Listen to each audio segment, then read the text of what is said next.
여기 배달 왔습니다. 맛있게 드세요. Everyone in that glass tower thought the most dangerous person in the room was the man who could order a killing with a nod. They were wrong. The most dangerous person was holding a bag of cold dumplings, and she was about to prove it in 5 languages. If you believe people deserve respect no matter what job they hold or how they look, hit subscribe right now. This story's got liars, snakes, and one woman nobody saw coming. And trust me, you don't want to miss what she does next. Only the doubters skip the follow. The 41st floor of the Grand Soyan Hotel smelled like money and quiet panic, which, if you've never smelled it, is basically expensive cologne over flop sweat. Kang Min-jae sat at the head of a glass conference table that had probably cost more than most people's houses, wearing the kind of composed face that had made 3 separate rival organizations regret underestimating him. Composed on the outside. Inside, something closer to a 5-alarm fire. His translator, a nervous man named Yoon who'd worked for him for 6 years, had not shown up. No call, no text.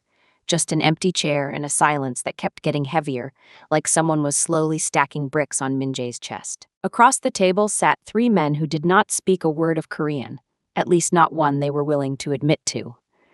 Their own interpreter, young, slick, entirely too pleased with himself, kept translating Min-jae's careful, measured Korean into English that sounded almost right. Almost. Close enough that nobody in the room but Min-jae could feel the knife twisting slightly with every sentence. Mr. Kang says he considers this partnership beneath his family's legacy, the interpreter said smoothly, in English, to the delight of the men across the table, who exchanged a look that translated in any language. We've got him. Min-jae had said no such thing. He'd said the opposite. But he had no way to prove it, and everyone at that table knew it. He was the king of an empire he suddenly could not speak inside of. 2 of the men across the table were already reaching for their jackets. Not because the meeting was over, because it was about to become something else, something with consequences. Min-jae's bodyguards near the door tensed, the way men tense when they've been trained to notice tension in other men. That's when the door opened. Nobody had buzzed anyone up. Nobody had cleared it. And yet in walked a woman in a delivery uniform 2 sizes too casual for a room with a marble floor, holding a paper bag that was very obviously getting cold, looking not at the 12 powerful men staring at her, but at the little slip of paper in her hand. I need a signature for, she started in English, then stopped because she'd heard something, a phrase. A specific phrase, repeated in Korean by the young interpreter, twisted just enough to turn an insult where there hadn't been one. She looked up. And for a woman just delivering dumplings, her voice came out steady as a judge's gavel. That's not what he said. Every head in the room turned. One of the bodyguards actually laughed, a short, disbelieving bark, the kind of sound men make right before something expensive breaks in front of them. Because that was the joke, wasn't it? A plus-size Ghanaian woman in a courier vest, correcting a professional interpreter, in the middle of a deal worth more money than her whole neighborhood would see in a decade. The bodyguard wasn't laughing at her cruelty. He was laughing because it was, on its face, absurd. 30 seconds later, nobody was laughing. Abina Mensa set the dumplings down on the nearest empty chair, because if she was about to ruin someone's evening, she at least wanted her hands free, and repeated, word for word, flawlessly, exactly what Min-jae had actually said. Then she repeated what the interpreter had said instead. Then she waited, arms crossed, for someone in that room to tell her she was wrong. Nobody did, because she wasn't. Min-jae's eyes moved from the woman in the delivery uniform to his own interpreter. The young man's face had gone the color of old rice. And something in Min-jae's chest that had been clenched since Yoon disappeared finally, slowly, began to unclench. He didn't know her name yet. He didn't know she'd once turned down a scholarship interview because her mother needed the bus fare more than she needed a future. He didn't know that the woman standing in his boardroom, arms crossed, radiating the calm fury of someone who'd spent her whole life being underestimated, was about to become the only person in his empire he could actually trust. All he knew in that moment was one simple fact. The food delivery woman had just called out a lie in perfect Korean, and the entire room, every powerful, dangerous, carefully composed man in it, had gone completely, utterly silent. Min-jae did not sleep that night. He kept replaying it. Not the deal, not the money, not even the 2 men who'd left the room looking like they'd swallowed a live wire. He kept replaying the woman. The way she'd said that's not what he said, like she was reading off a grocery list instead of detonating a bomb in the middle of a billion-won negotiation. By 6 the next morning, he had a name. Abina Mensah, 29, Ghanaian. 3 years in the country, most of them spent on a bicycle that had seen better decades, delivering food to people who tipped badly and looked at her uniform longer than they looked at her face. He also had something else. A folder, thin but heavy in the way certain files are, full of things that made a very rich, very careful man go quiet in a way his own staff had learned to fear. Scholarship offers, plural, from programs that didn't hand those out to just anyone. Letters from professors, one of whom had written, in the kind of formal language academics use when they're genuinely rattled, that Abina possessed one of the most naturally gifted linguistic minds I have encountered in 20 years of teaching. And then, tucked at the back, the reason none of it had mattered, a death certificate for her father dated 4 years ago, and a stack of hospital bills that had eaten every scholarship, every opportunity, every version of her future that didn't involve a bicycle and a delivery app. Min Jae closed the folder. He was a man who understood leverage, who bought loyalty, rented silence, and paid for information the way other men paid for coffee. But this wasn't leverage. This was just a woman who'd made a choice most people in his organization had never been brave enough to make. She'd chosen her family over herself every single time and never once made it anyone else's problem. He found himself doing something he hadn't done in years. He felt something close to shame. He didn't call her. Men like Min Jae didn't call, they arranged.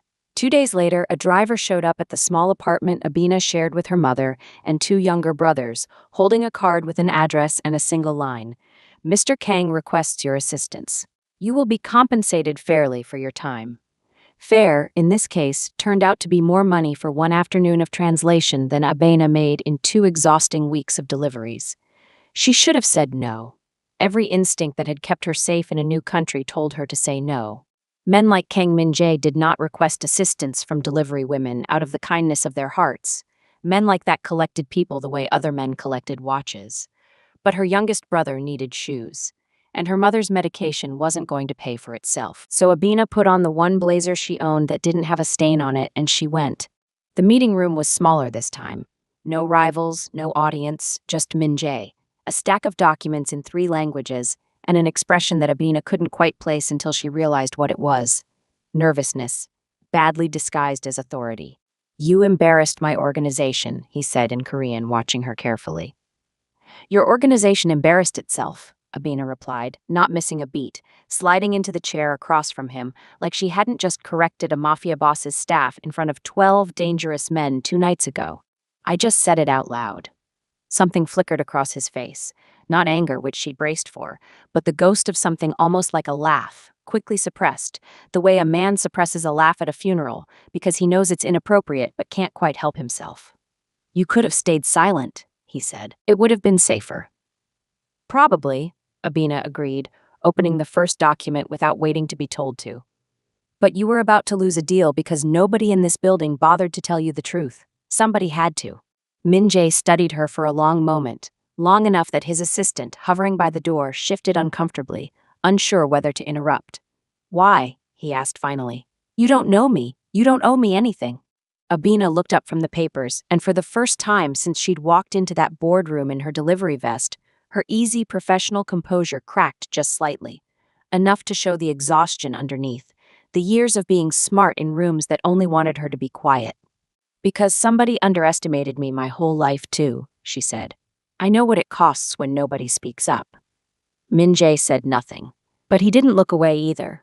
And somewhere behind his carefully composed face, a very old, very guarded door creaked open, just a crack. Word travels fast in an empire built on whispers. By the end of the week, everyone from the boardroom to the parking garage knew that Kang Min Jae had a new translator, and that she wasn't just good, she was terrifyingly good. She caught things. Contradictions buried 3 sentences deep. A single mistranslated preposition that once nearly cost a shipping contract. She didn't just translate words, she translated intentions. And in Min Jae's world, intentions were worth more than gold. Naturally, some people hated that. Chief among them was a man named Do Yoon, Min Jae's second in command, smooth, ambitious, and allergic to anyone getting closer to Min Jae than he was. Do-yun had spent 15 years climbing toward the inner circle one careful favor at a time, and he was not about to watch a delivery woman leapfrog him in a matter of weeks. "She's a liability," Do-yun said one evening, standing in Min-jae's office with the particular calm of a man who thinks he's about to win an argument. "We don't know where her loyalties lie." "Her loyalties," Min-jae said, not looking up from his desk, "lie with the truth. That's more than I can say for half the men in this building." Do-yun's jaw tightened, just slightly, the kind of tell a man makes when he's furious but too smart to show it.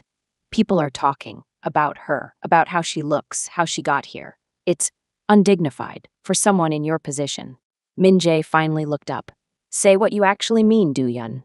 "I mean," Do-yun said carefully, "that a plus-size delivery woman from Ghana is not who anyone expected to see whispering in your ear during the biggest negotiations of your career. People wonder what she's really after." For a long moment, the room went very quiet, the kind of quiet Min-jae's people had learned to fear more than shouting. "She saved this deal," Min-jae said, finally standing. "And 2 nights ago, she caught something in that meeting that even you missed. So unless you'd like me to start wondering what you're really after, I'd drop it." Do-yun dropped it. But he didn't forget it. Men like Do-yun never do. Abina, for her part, had no idea how close she was to becoming a target. She was too busy juggling 3 jobs at once. The deliveries she still hadn't quit because trust was not something she extended quickly, even to men who paid generously. The translation work, which had somehow tripled in the last 2 weeks. And her mother, who kept asking, in the gently suspicious tone only mothers can manage, why her daughter kept coming home smelling like a 5-star hotel. "It's just work, Mama," Abina said, for the 4th time that week, stirring a pot of jollof rice while her youngest brother did homework at the kitchen table in his new shoes. Her mother said, in the universal maternal tone that means I don't believe you, but I'll let it go for now. The truth was, Abina didn't fully understand it either. She hadn't expected to find herself thinking about Min-jae's face when he was concentrating, the way his jaw set when he was working through a problem, like the answer was a lock he intended to pick with sheer will. She hadn't expected the small, dry jokes he made when no one else was around to hear him make them. She definitely hadn't expected a man who controlled an empire built on fear to ask her opinion on things and actually, genuinely, listen to the answer. It scared her a little. Powerful men who listened were rarer than powerful men who lied, and she'd learned the hard way which one to trust. The real trouble started with an invitation. A diplomatic dinner, 3 weeks out, hosted by a rival organization that had been circling Min-jae's territory for months, smiling the whole time the way sharks smile, which is to say, not really smiling at all. Officially, it was a gesture of goodwill. Unofficially, everyone in the room knew that goodwill in this world usually came with a hidden price tag. Min-jae wanted Abina there. Do-yun wanted her nowhere near it. "It's too dangerous," Do-yun argued in the next strategy meeting. "She's not trained for this world. If something goes wrong, Min-jae cut in, she's the only person in this room who'll actually catch it before it happens." He wasn't wrong. But he also wasn't thinking, in that moment, about the fact that inviting Abina into rooms like that one didn't just put her in the path of rival organizations. It put her in the path of whoever inside his own circle had been waiting, patiently, for the perfect moment to make a delivery woman disappear the same way his last translator had. The dinner was held at a restaurant so exclusive it didn't have a sign, just a black door and a man built like a refrigerator standing in front of it, deciding who got to eat. Abina wore the blazer again, plus a dress her mother had insisted on ironing twice, muttering the whole time about how her daughter was going to fancy dinners now. Very fancy, in a tone that suggested she both approved and suspected everything. Min-jae met her in the private lobby, and for a moment, just a moment, the two of them stood there in silence, 2 people from opposite ends of the world, both dressed for a battlefield disguised as a dinner party. "Rules for tonight," he said quietly. "Smile. Translate exactly what's said, even the parts that sound like nothing, especially the parts that sound like nothing." "I know how to do my job," Abina said. "I know," Min-jae said. "I'm nervous. I say strange things when I'm nervous." It was, she realized, the closest thing to an actual joke she'd ever heard him make out loud, and despite herself, she smiled. The host of the dinner was a man named Hyun Woo, head of a rival organization that had spent the better part of a decade trying to nibble at the edges of Min-jae's territory, the way a man nibbles at a diet he's not actually committed to. He was warm, charming. The kind of warmth that makes the hair on your arms stand up, because real warmth doesn't usually come with quite that many teeth. Such an honor, Hyunwoo said in Korean, smiling at Min-jae while his eyes drifted, just briefly, to Abina. And this must be your new translator. I've heard remarkable things. Abina translated it flatly, professionally, exactly as said. Then she caught the next part. The part Hyunwoo said to his own man beside him, quiet, almost under his breath, thinking no one at the table could follow fast enough to catch it. Careful, she's faster than the last one, that's why the last one had to go. Abina's stomach dropped, but her face didn't move. Years of being underestimated had taught her exactly one useful skill: how to keep a completely blank expression while her mind ran laps around a room. She leaned toward Min-jae, murmuring under the noise of clinking glasses. He just said something about your last translator, about why he had to go. Min-jae's easy dinner smile didn't crack, but something in his eyes went very, very still. The stillness of a man recalculating an entire battlefield in real time. Keep smiling, he murmured back, and keep listening. Here's the thing about men like Hyunwoo. They think politeness is a disguise clever enough to fool anyone. They think if they smile wide enough, nobody will notice the knife hidden behind their back, sharpened just for the moment their guard slips. If you've ever sat across a table from someone like that, someone who smiled at you while quietly working to take everything you'd built, you already know exactly how this dinner felt. Comment below if you've ever had to keep smiling at someone you knew was lying straight to your face. Because that's the real horror of this story. It's not the guns, it's the smiling. By the time dessert arrived, Abena had caught 2 more slips, small ones, careless ones, the kind men make when they've grown too comfortable, assuming no one in the room can actually understand what they're saying. Each one confirmed what Min-jae had feared since his translator vanished. Yoon hadn't run. Yoon had been removed, deliberately, to leave Min-jae blind and vulnerable at exactly the moment his rivals needed him weakest. And the person who'd arranged it wasn't sitting across the table smiling at all. Abina felt it before she understood it, a small, cold detail nagging at the edge of her mind all through dinner. Hyunwoo's men had used a phrase twice that only someone with inside knowledge of Min-jae's organization would think to use. Not the kind of phrase a rival would know. The kind of phrase only someone inside would leak. She didn't say it out loud at the table. Some things you don't translate in front of the person smiling at you with all their teeth. But in the car afterward, driving back through streets lit gold and quiet, she finally said it. Min-jae, I don't think Hyunwoo did this alone. He turned to look at her, and in the dim light of the car, his expression was the expression of a man who already suspected the answer and had simply been waiting, dreading, for someone to say it first. Somebody in my own circle, he said quietly. It wasn't a question. Somebody in your own circle, Abina confirmed. Suspicion is a slow poison. It doesn't kill you all at once. It just makes you look a little longer at every face you used to trust without thinking twice. Min-jae spent the next several days doing exactly that. He watched his people the way he'd once watched rival negotiators, searching for the tiny tells, the almost nothing gestures that separated loyalty from performance. It was exhausting in a way that guns and money had never been. You can armor yourself against bullets. There's no armor against wondering which of your own men is smiling at you while planning your funeral. Do-yeon, unsurprisingly, made the short list. He'd been furious about Abina from day one. He'd have motive, opportunity, and, as Min-jae quietly discovered while pulling old records late one night, a curious pattern of private meetings with men connected, however loosely, to Hyunwoo's organization. It should have been an easy answer. Tidy. Satisfying. Abina wasn't so sure. It's too easy, she said, going over the shipping logs Min-jae had pulled, spread across his desk like a crime scene nobody had bothered to close off with tape. Do-yeon doesn't hide things well. If he was your traitor, you'd have caught him a year ago. You think someone's setting him up, Min-jae said. I think, Abina said slowly, tapping a specific line in the log. Whoever did this wanted you looking exactly where you're looking right now, at the guy everyone already suspects. It's the oldest trick in the book. Give the king an obvious villain so he stops looking for the real one. Min-jae studied her for a long moment, something unreadable passing behind his eyes. You'd have made a dangerous strategist. I deliver dumplings for a living, Abina said dryly. Apparently that's the same skill set. The real traitor, as it turned out, had made exactly one mistake. The same mistake liars always make eventually, which is assuming the person listening to them isn't paying close enough attention to catch the seams. It happened 3 days later, in a meeting about a routine shipment. Nothing dramatic, nothing anyone in the room expected to matter. A logistics manager named So-jin, quiet, unremarkable, the kind of man who'd been in the organization so long nobody thought to double-check his loyalty anymore, made an offhand comment about rerouting a shipment the way we did it before, with Yoon. It was such a small thing, such an ordinary thing to say.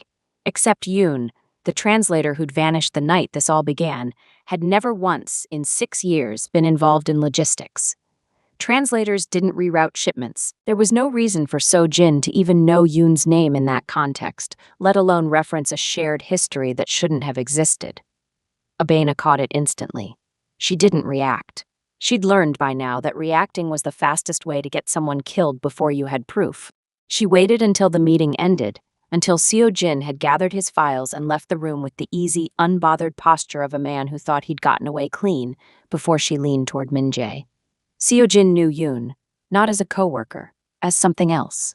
Min-jae's face didn't change, but his hand, resting on the table, went very still. "You're sure?" "I don't guess about language," Abena said. "I'm sure." "Here's a question worth sitting with if you've made it this far. How many people around you are quietly loyal to something other than what they claim?"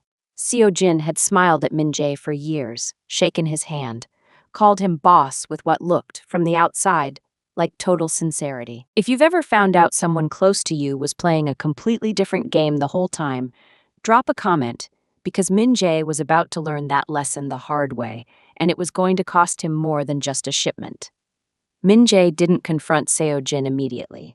A smarter, more patient man doesn't rip the mask off the moment he spots it. He watches. Waits. Lets the traitor believe he's still invisible, right up until the moment it matters most. But patience, Min-jae was learning, came with its own risk. Because whatever So-jin and Hyun-woo were planning, the diplomatic dinner had been step 1, not the finale. And the next meeting on Min-jae's calendar, quiet, routine, the kind of gathering nobody thought twice about, had already been chosen carefully as the place where the real trap would finally spring shut. Abena didn't know that yet, neither did Min-jae, but somebody in that room already did. The meeting was scheduled for a Tuesday, which should have been Min-jae's first clue that something was wrong, because nothing important in his world ever happened on a Tuesday. Tuesdays were for the boring stuff. Routine check-ins, paperwork, the kind of meeting where you bring coffee instead of bodyguards. That, of course, was exactly the point. It was billed as a courtesy sit-down. 3 smaller organizations, including a token representative from Hyun-woo's camp, gathering to discuss shared shipping routes. Low stakes, low security. The kind of meeting where a man like Min-jae let his guard down not because he was careless, but because nobody sane starts a war over cargo manifests. Abena didn't like it from the moment she walked in, not because of anything she could name, just a low, persistent hum of wrongness, the same instinct that had once told her never to trust a landlord who smiled too much before raising the rent. "Something's off," she murmured to Min-jae as they took their seats. "It's a shipping meeting," he murmured back. "The most dangerous thing here is bad coffee." She wanted to believe him. She almost did, right up until Seo-jin walked in 15 minutes late, sat down without his usual folder of logistics reports, and said absolutely nothing for the first 10 minutes of the meeting, which for a man who normally couldn't stop talking about container weights, was its own kind of confession. The trap, when it came, didn't announce itself with shouting or drawn weapons. It came fittingly through language. One of Hyun-woo's representatives, polite, forgettable, exactly the kind of man you'd never suspect, leaned toward the man beside him and said, in low, rapid Korean, a phrase that should have meant nothing. "Tell the driver the shipment leaves at the second signal." Innocent. Boring. Except Abena had heard that exact phrase before. 3 days earlier, buried in the coded exchange at the diplomatic dinner, the one that hadn't made sense until just now, sitting in a room with too few exits and too many men who suddenly weren't looking at their coffee anymore. It wasn't about a shipment. The second signal was the trigger phrase, and it had just been given. Abena grabbed Min-jae's wrist under the table, hard enough that he turned, already reading the alarm on her face before she said a single word. "We need to leave, now." To his credit, Min-jae didn't waste time asking why. Years of surviving in a world built on backstabbing had taught him one golden rule. When the person who catches lies for a living tells you to move, you move first and ask questions later. He stood smoothly, the way a man stands when he wants to look like he's simply stretching rather than escaping. Apologies, an urgent call. We'll reconvene. It should have worked. It almost did. The gunfire started 3 seconds after Min-jae reached the door. Not aimed at him, thankfully, because Abena's warning had bought them exactly enough time to be somewhere else when the ambush actually sprang. The chairs where they'd been sitting took the first shots instead, glass and wood exploding outward in a mess that would have very much included Min-jae's spine had he still been in it. Chaos erupted. Bodyguards who'd been standing lazily by the walls suddenly had guns drawn, shouting directions, dragging Min-jae and Abena through a side door that led, thankfully, to a stairwell instead of a dead end. Abena's heart was hammering so hard she could feel it in her teeth, but her mind, infuriatingly, uselessly calm even now, was still working, still cataloging details the way it always did. The shooters hadn't been strangers rushed in from outside. They'd known exactly which exits to block. Exactly which chairs to target. Somebody in that room had given them a floor plan. They made it to the parking garage, breathless, alive. Min-jae's jacket torn at the shoulder from where a bodyguard had shoved him hard out of the doorway.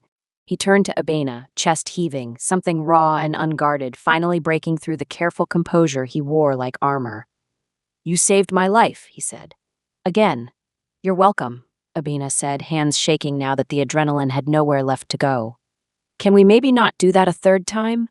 He almost laughed, a short, disbelieving sound, the kind that comes out when your body doesn't know whether to cry or collapse with relief. Then his face hardened, the humor burning off as fast as it had arrived. "Seo-jin didn't come back to the car," he said quietly. Abena went still. "You think he ran?" "I think," Min-jae said, "he already knew exactly when to leave the room." Somewhere behind them, sirens were starting, distant and rising. But the real danger, they both understood now, wasn't the one that had just tried and failed to kill them. It was the one still walking around free, wearing Min-jae's trust like a stolen coat. And Abena had a sinking, cold feeling that whatever came next was about to reach directly into her own forgotten past. They found Yoon 2 days later, in the basement of a warehouse Hyunwoo's organization used for storage, which, as it turned out, meant storing exactly the kind of secrets men prefer nobody ever finds. He was alive. Thinner, bruised, but alive. And the moment he saw Abena walk through that door beside Min-jae, he broke down sobbing in a way that had nothing to do with relief and everything to do with guilt. "I'm sorry," he kept saying in Korean, then in broken English, like the apology needed to work in every language to actually count. "I'm so sorry."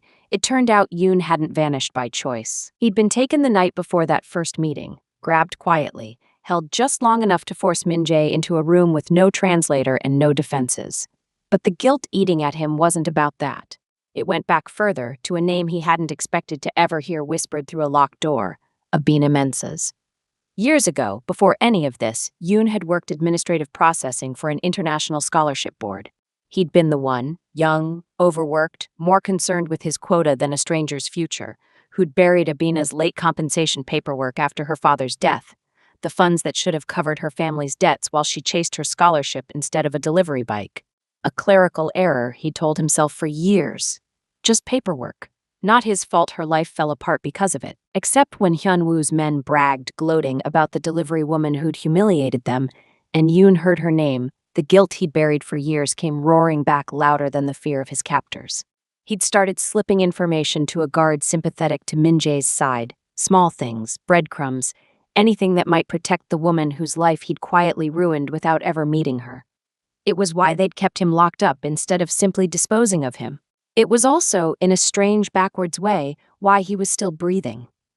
Abena listened to the whole confession in silence, arms crossed, the same steady posture she'd worn the night she walked into that boardroom with cold dumplings and an inconvenient amount of truth.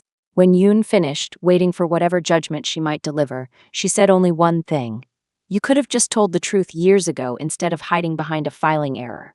Then, quieter. "But you told it eventually. That counts for something."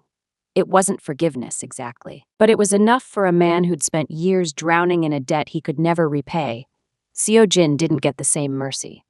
Caught 2 blocks from the ambush site with a phone full of messages to Hyunwoo's people, he folded within hours, trading names for leniency he wasn't going to get.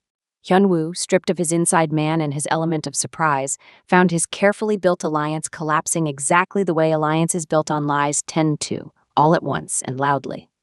Min-jae didn't need guns to finish it. He needed proof, and thanks to a woman who refused to let a single mistranslated word slide past her, he finally had it.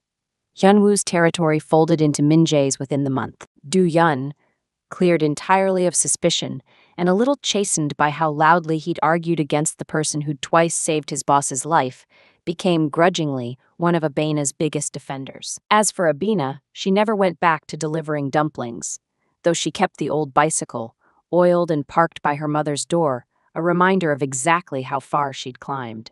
Her mother's medical bills were paid in full before she even asked. Her brothers got new shoes, then better schools, then futures that didn't hinge on whether a scholarship board processed paperwork correctly. And Min-jae, a man who'd spent his whole life believing loyalty had to be purchased, learned, slowly, that the most valuable thing in his empire had walked in wearing a courier vest, expecting nothing, and had ended up staying because, for the first time, someone had finally seen her clearly instead of just seeing her size, her job, or her uniform. They didn't announce anything to the world. They didn't need to. But the next time Min-jae sat at the head of that glass table, Abina sat beside him, not as hired help, not as a delivery woman anyone dared underestimate again, but as the one voice in the room everyone knew told the truth, no matter who it cost. The room that had once laughed at her now went quiet the moment she spoke. Some things, it turned out, never changed. They just finally made sense.